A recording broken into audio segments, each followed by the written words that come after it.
What's crack-a-lackin' deal makers? My name is Alex and I'm super excited because today I'm going to be giving you my opinions on college. If you want to become a successful syndicator and you are thinking about going to college, you might rethink your opinion by the end of this video. Now, keep in mind that this is all my personal opinion, so you might come to a different conclusion at the end of this video, and that's totally okay as long as you keep your mind open. So with that said, let me just hop right into it.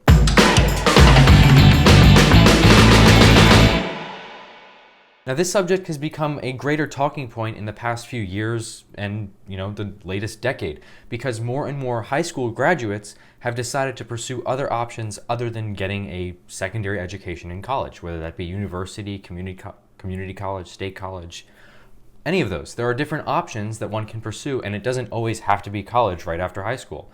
So you should know that there are some good aspects and some bad aspects when you decide to go to college, and I'll go with them. Okay, first up, the good things about going to college.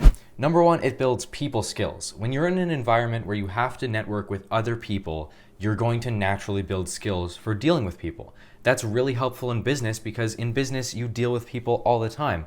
More so in real estate, where you constantly have to talk to brokers, agents if you're in residential real estate, property managers, lawyers, financing. All of that requires a conversation with a person, and you need to build your people skills, and that's what college is really good for. Next up, it helps you network with people. In college, you are going to meet a lot of people, mostly because classes are big, so you have a lot of other classmates that you're going to be interacting with. And third, the good thing about college is that it helps you live on your own. You have to learn to make it work, right? You are on your own. There's no family to, baby you. And that's actually a really good aspect, because for someone who's lived at home their entire life, you need to build the skill of being self-sufficient. And that's super important, because when you're going into business, no one's going to be holding your hand, taking you through your first deal. If you have a mentor, it's going to be easier, but they're not going to hold your hand, right? To some degree, you're going to have to be self-sufficient. Now, with every good aspect, there's a bad aspect. And so a couple of them that this might make you rethink your entire decision. Number one, college is broad. If you're going for a business degree, it doesn't apply in every form of business. I took some business classes, mainly my first business class I ever took was business calculus, because I dual enrolled. And business calculus is the most ridiculous thing I have ever heard of, in my opinion. I cannot think of a single business where in the management of that business, they use calculus to determine their numbers. I could be crazy. Maybe there is something that I'm not thinking of, but that sounds ridiculous, and you might agree with me. So it's not very specific. And so when you're going to college, you're looking for specific education for what you plan to do in the future. At least you should be. Well, if you don't get specific education, then you just have a lot of knowledge about, a bunch of different things. And that's the debate where you're, surface level, very wide, or do you want to go very deep in one specific area? Which, in my opinion, I'd rather go deep in one specific area. And I can do that by pursuing education on my own. I can learn whatever I want. Now, the next thing about college that could be a bad aspect is debt. If you can't pay for college in full and you don't qualify for some type of financial aid, you're going to have to go into debt for college. A friend of mine who went to chiropractic school, now he's a chiropractor now, so obviously he's making good money, but it's still a lot of debt. He went to school and he ended up with $400,000 in student debt. And by the time he is able to pay it all off, he will have paid $1 million in student debt. That is mind-boggling. So that also might influence your decision, because that is a lot of money, and money that could be put towards your real estate endeavors if you so choose. So that's something to weigh out, Next up, this is the final bad aspect of college that I'm going to cover before I go into the next section. In America, the education system is not perfect by far. It has a long way to go before it ever becomes even close to something that what it should be, right? The problem with college and a lot of education in America, most of education in America, is that it's all memory-based. The whole idea is that you go to memorize things rather than learning critical thinking and imagination. Imagination is one of the biggest tools in business, because you have to seek out creative solutions to problems as they come up. Memorization will not lead you to those solutions, because what if there's a new problem that hasn't been solved before? Well, then what are you going to look to in the past to solve that problem? You have to become creative, and you have to have critical thinking skills so that you can tackle things as they come on. That's something that you can't be taught in college, because it's just not taught in college. It's all memory based. And that's something that, if you know Gary Vee is a very big opposer of college because of that main point. Now, you say whatever you want about Gary Vee. He's kind of funky, kind of weird, but he's successful, and he decided that college wasn't for him because he was a terrible student. So you might want to consider, well, maybe if I'm just going to be memorizing things all day, I can go and memorize, books about real estate, because that might help you more. So that's something you have to think about. But the thing is, the real question is college necessary for pursuing that path? And I would say it depends. There's a number of factors it depends on if you want to make that decision for yourself, because it's going to be different for every single person, and the questions that you're going to ask are going to be different compared to the questions I asked myself when I determined, hey, I should not go to college because that's not for me. So here's what I think. Number one, it depends on what path you want to take in real estate. If you want to become a real estate syndicator, you might not need it. But if you want to become a financial analyst who just analyzes deals, well, then you might need it, because that education might be required if you're going to a large firm that requires you to have that education in order to work for them. So that's something to consider. Number two is, do you want a degree on your wall? I know personally, having a piece of paper on my wall that tells me I've made it is not important to me at all. It's not important to my family either, which lucky for me, because that influenced my decision.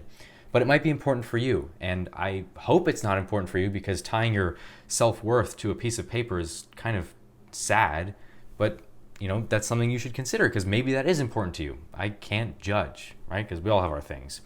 And the third thing I would say is your family's opinion is probably a big factor in this, because if you're just coming out of high school, you're still pretty young, and your family still has a large hold on what your future might look like. And so maybe if your parents or your family want you to go to college, you don't really have many other options because you want to keep that relationship strong. That could be a factor. And so you have to consider these things, as I keep saying. Or maybe they don't want you to go to college. In that case, well, maybe you do want to go to college and you go to college anyway. The point is, you should make your own decisions, but you also want to keep the ties with your family strong if you have strong family bonds. So those are the things to consider. Now, what I would say, the final flat answer, no, college is not necessary for syndication.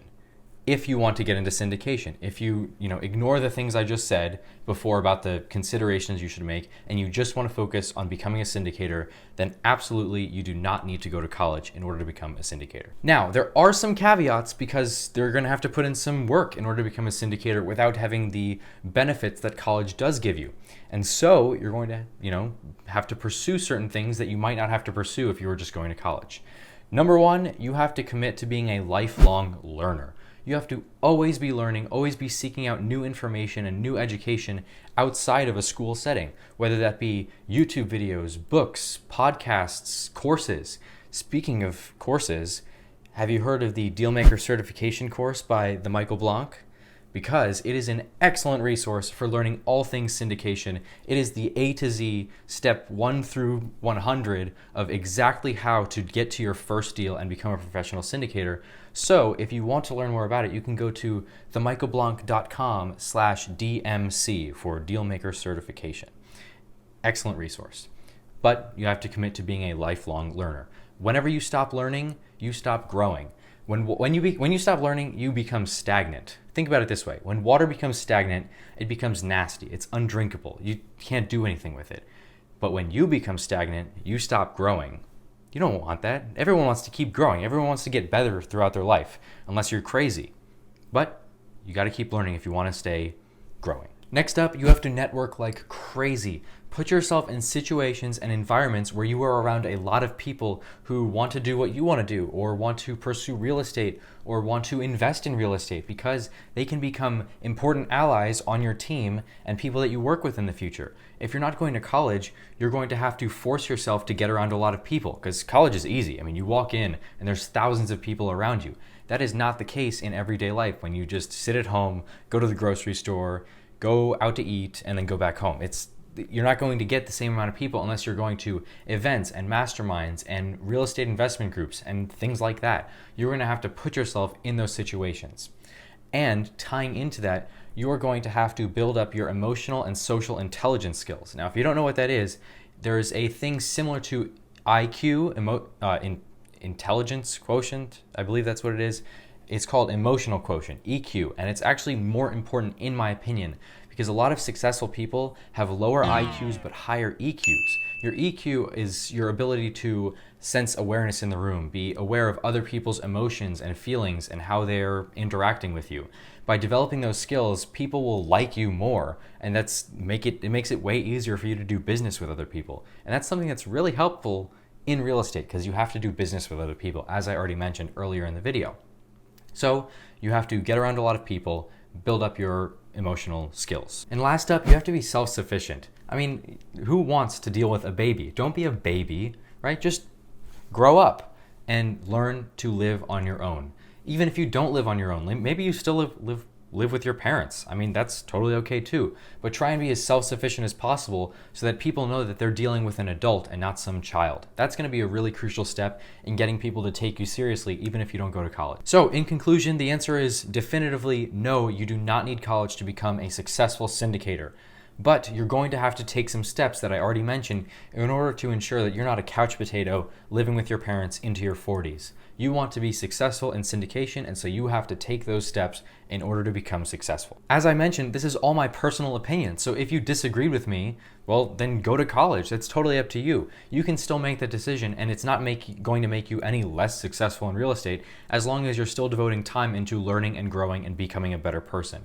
It's all up to you in the end. At the end of the day. But with that in mind, make sure you always keep your mind open. If you close your mind, well then you can't accept any new ideas. And the whole idea of not going to college is a new idea. It's a newer idea by most standards. And so by just rejecting new ideas because they go against what you already know, you're limiting yourself to what you already know. You can never grow, you can never get better. So make sure you are constantly listening and trying to accept new ideas, because if you're not growing, then you're not growing. And people want to know that you're growing if they're going to do business with you. All right, I'm gonna wrap this up now. I am so happy that you came and watched this video and you stuck around to the end. Remember, if you want to see more videos like this, let the algorithm know by liking the video and subscribing so that you can see all of our content. Speaking of content, if you want more weekly content, you can also find the Michael Blanc podcast. It is the Financial Freedom with Real Estate Investing podcast. It is available on Spotify, Apple Podcasts, and a host of other podcast hosts.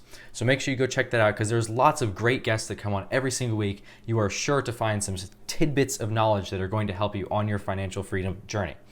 Now, there are also a ton of resources if you go to themichaelblanc.com. There's both paid and free resources. There's blogs and tons of information if you want to join some of the programs, or if you just want to learn some extra things, because maybe you decide, I'm not going to college, and so now you have to find that education that I'm talking about. Now, the last thing is to remember, if you want to learn more and if you want to know more, ask questions in the comments and I will absolutely answer them in future videos. That's my job. My job is to educate, and by asking questions, no matter how big or small, I can get back to you and answer with, my opinion and what I think might be good. So I'm so glad you watched. Thank you so much for watching. Have a great day. I've been Alex. Bye.